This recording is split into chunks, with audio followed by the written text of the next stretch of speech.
certainly for me coming back, you start from scratch, almost approach it like a rookie. And so, as a team, we did it collectively as start of this all season of what our goals were, what we want to accomplish together. And I think it's good that you identify that early on, just because it's going to take a lot of work.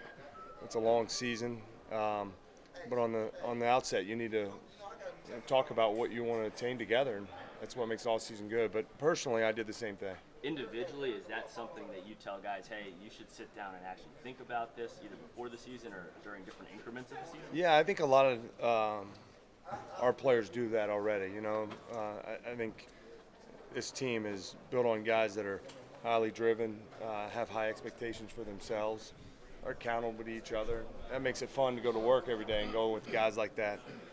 And we all have goals that we want to accomplish, and so it's important to do that early on in the off season. Jason, as you get ready to 6 weeks head back to another training camp, and you recollect, what was your favorite thing about it, and what was your least favorite thing about it? Training camp? My favorite thing is just, I love all that, that entails, from the preparation individually, the grind of going through it, spending time with those guys day and night, from meetings to, the rookie jokes that happen, and then on the field, to see that product start to come together and see the team come together. There's nothing like it, in my opinion. That hotel room gets kind of old after a while, that far corner room. Maybe I'll get that one, who knows. Hopefully I don't have a roommate. That's all I hope for, I'm saying I'm a rookie in a lot of ways. I don't want to be a rookie from that standpoint. You're immune from being part of a rookie joke, though, aren't you? I hope so. I don't know.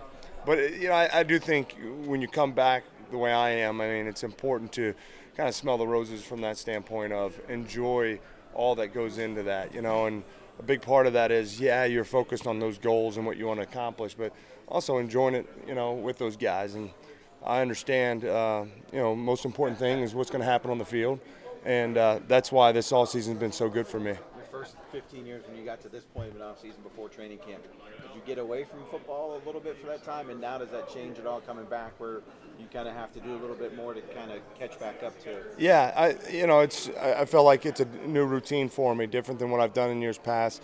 Some of that I'll lean on, but I still got to build towards it. I'm not immune to. Yeah, it's been a good all season for me, and making that decision into February, early March, that helps me because I've had a whole all season, but I still got a lot of work to do. Clean up, knock some of that rust off. So, these next 5-6 weeks will be really important for me. For what I want to accomplish and what I can bring. And so I know that it's still building for me, and I'll approach it much like I did when I was younger in my training and how I go about it. Jason, going back to high school, college, or falling to the third round, was there ever a doubt in your mind that you would have this kind of an illustrious career? Well, yeah, of course there is doubt. I think all players have that, but I always felt like I believed I could accomplish it. I wasn't willing. I was willing to make the sacrifices to put that work in. Football, kind of growing up in a football family, I feel like I was talked about a lot. Had great coaches along the way that I could see the game quickly, and then it was just, can I master those fundamentals and those techniques to get myself to a point to be successful, and so that all starts over again. And I think. When you try to come back and do something like this, you really can't get caught up in the emotion of what all that consists of. You really have to kind of just break it down day by day. And there's certain moments where I say, hey, I got to be better there, and there's other times when I'm like, man, that's, that was it right there. That I felt that route, that separation or that transition. So that's been good for me. When you had those doubts, was it more overcoming technically, physically, or mentally? What was the bigger hurdle? Well, I think just technically, those are the things you have to work through. Absolutely. Coach Kitten has said that Dak's a guy that wants to be poked and prodded. How do you see that play out on the field? Well, he just wants to be great. He truly is chasing greatness. He wants to be great in everything that he does. He's got a deep. Well, I just think he's constantly evaluating. He's not settling with, if he hits a pass and he completes it, I should have put it a little bit more in front. And the way he communicates with that's been huge for him. Anybody that has success, you never know how they're going to handle it. Obviously, Dak's had a lot of success through 3 years, and he keeps pushing for more and more. And it's been great to see him evolve. I think he's had one hell of a camp, with I'm not just talking about he's always been a great leader and how he's gone about it, but he sets the tone for this football team. And you can see the improvement. I know I can from being away from him a year, how much he's improved with his game as a quarterback. He's just at another level. And, it gives me a lot of confidence. I know it gives this football team a lot of confidence. I think it's going to be a special year for him. Jason, how much has pacing been an important part of your return? Yeah, well, I think you got to be smart. You can't approach it from a standpoint of, let's go get it all back in one day. I've had good people around me. That's been big for me is, these trainers, these strength coaches, those are the guys I train with. They know me better than probably I know myself. So they've been a huge part of that, and so I trust them, and they've had a good plan for me. It's been successful, and we'll continue to monitor that. So yeah, you gotta be patient. Days like today, balls in the red zone. Of course you want to be out there, but it's all part of that plan. Rico told us yesterday that one of the things he's impressed about with you is after all these years, you still like to be coached. Yeah. That impresses him a lot. What is it about coaching you enjoy? Well, I think you just, you obviously, when you make decisions in the game, technically and fundamentally, you're doing what you think is best, and so it's important to have somebody that can pull back unemotionally and give you advice that's kind of doing it with you, and so I've always felt like, this game will humble you in a hurry if you don't continue to improve, regardless of how much talent level you have. So I've always leaned on the fact of I want that input from those guys, and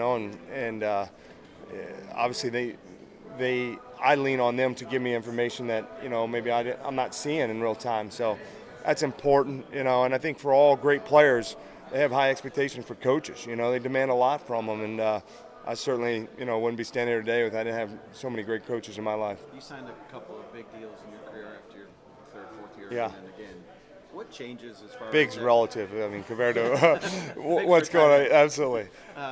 what changes as far as expectations when a player gets a bigger deal? Do you sense anything? Well, I think internally, no. From talking about these guys that are going to be able to do it, internally, I don't think expectations. Maybe on the externally, they do. The biggest thing I think is they have a huge platform to go show it. Because if they can, everybody's watching them even more. It just becomes on a bigger scale. And I never think that inside a locker room that really affects your team. It affects the people you're going against. The film does all that. So it's great to get that behind you. I think it creates stability, and you're able to kind of think big picture a little bit more. But I don't think internally it really affects the way guys look at you. And Dak's shown that over the course of his first 3 years. He's earned the right to be the leader of this football team. And why he's played, any dollar he deserves, certainly, but that's not going to change the way his teammates are viewing. Do you say big picture in football or big picture in life? No, I'm just saying big picture in football. You're kind of looking at it as, okay, this thing's building, you still have urgency, I think you never know when that window's going to pop up, and I remember in 2007, that was a really good football team we had, and just like that, things change. You never just come back the next year and get back there. So you got to capitalize on those opportunities. Money doesn't have anything to do with that. Going back to that for a minute, you said when you got back after being away for a year, you could see ways he's improved. What were some of those ways, and was there a moment that stands out of like, oh, he was throwing that like that? Yeah, well, I just think from my perspective, accuracy has been unbelievable with throwing to us.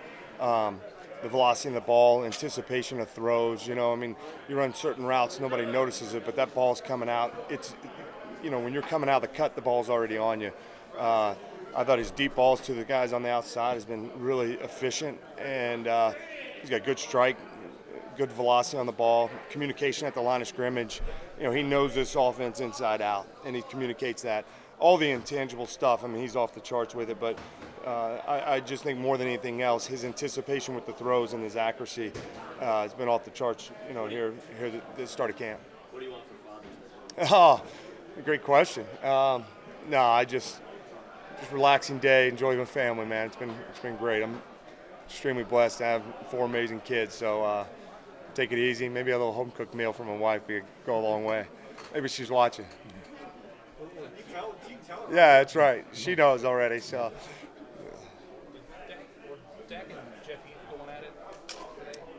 I wasn't out there. I think those guys are buddies. I don't think they're really going at it. I mean, of course, competition. Is that fun? Does that get everybody going? Juiced up. Yeah, absolutely. I think it's good.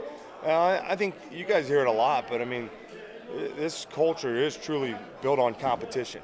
And I think even for me coming back, it's been so great. Is like, hey, competition is good for all of us.